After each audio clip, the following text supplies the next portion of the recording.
Hello Malweni, welcome back to Pandora's Books with me Usindeka Mandoyi. So namhlanje ke we will be taking a journey across our beautiful continent, which is Africa. This journey will feature some of Africa's most recognized and well-known writers. It's not going to be a countdown, it's just going to be a list of African writers that you should know and their most profound work. And if you are an African literature fundi like me, you're bound to meet easy writers along the way. So it's better if you start taking notes now. So our journey will begin from the east, and then we're going to go down to the southern parts of Africa, and then we're going to go to the west side of Africa. And Yangake on the north side, because and north there's a lot of philosophers, and I feel like that will be a topic for another day. And philosophy, people know me knows that philosophy is my forte, so it has to have its own moment. I just hold it here, even though these writers are also important, but yeah, philosophy is my thing. So the making of this video was inspired by African month. This is my way of celebrating our month as Africans and also showing love to our African authors. Let us begin with our list of African writers that you should know. My country people, yes,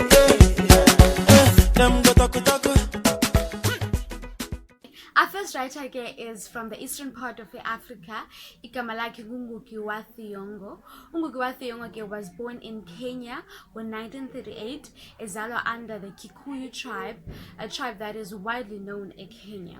He's known for writing in novels, essays, short stories, as well as his poem. His initial writing language was English, but along the line he stopped writing in English and started writing in Kikuyu, in his native language. And I think the reason he started writing in Kikuyu is because he wanted to connect more with his people. He wanted a broader audience from his people. His first ever novel book was Weep Not Child, which was published in 1964, but his most recognized book is The River Between, which was released a year after Weep Not Child, which is 1965.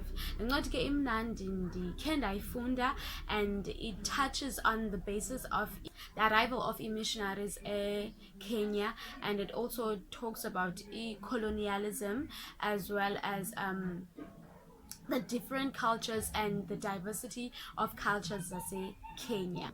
He also has a book, a collection, essays that is titled Decolonizing the Mind. I've also read it. It's cool. It's a good read. You should also read that one. A quick fact about Ngũgĩ wa Thiong'o.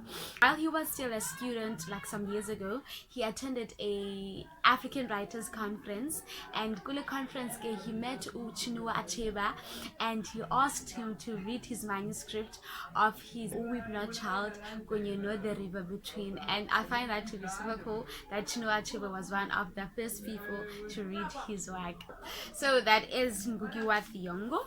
And then we move to the southern parts of Africa, and then Sebina Nadine Gordimer, who was born in 1923 in Zalelwa, South Africa.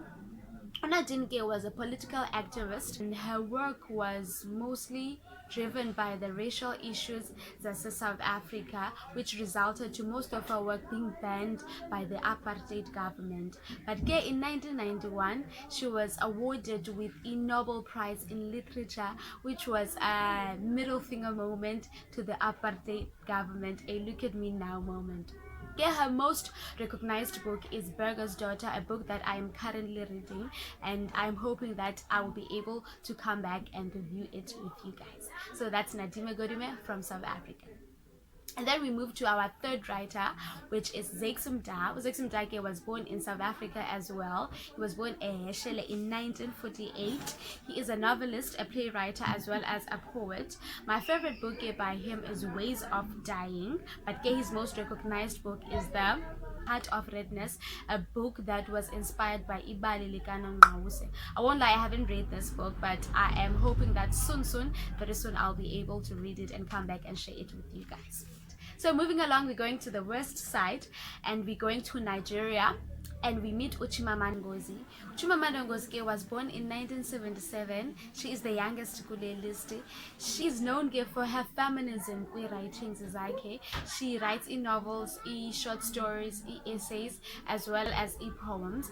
Her most recognized book is Half of a Yellow Sun. A book by her, Americana, a book that touches on the life of immigrants in the United States, and I feel like she connects more with that book because when she was 19, she decided to move to America to further her studies. She also has an essay titled "We Should All Be Feminist," and she can also be heard in one of Ngoma's Beyonce titled "Flawless," where she talks about differences in gender roles.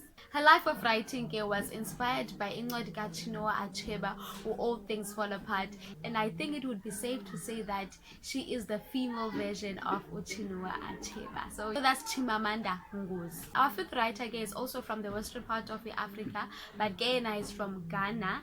His name is Ayikwei Armah. Ayikwei Armah was born in 1938, and his writing career began in the 60s, where he published poems, essays, short stories. But incwadi yakhe yokuqala and his most recognized book was The Beautiful Ones Are Not Yet Born, which was released in 1968. That's Ayikwei Armah. And then we go back to Nigeria and connect with the spirit of a giant of African literature, an Igbo chief, Mr. Chinua Achebe. Chinua Achebe was born in 1930 in Nigeria. His love for storytelling wayifumana kumama wakhe kunye sister wakhe ababethanda umbalisela amabali, and his most recognized book, and I think everybody knows this book, is Things Fall Apart. This book has been translated to 57 languages, which makes Chinua Achebe the most translated African writer, and his book is one of the 12 books considered as the greatest book to be ever written. So if awukaze wayifuna le ncwadi, I want to you need to read this book. This is the most amazing book in African history. So kule nyanga ke Africa, do yourself a favor and get yourself incwadi ka Chinua Achebe, Things Fall Apart. So that's it for today, and those were the 6 African writers that you should know and their most profound work. If you feel like you want to add any other authors or their most profound work, you are more than welcome to it in the comment section. So until next time, be safe, be kind, and spread love. Bye bye. Peace.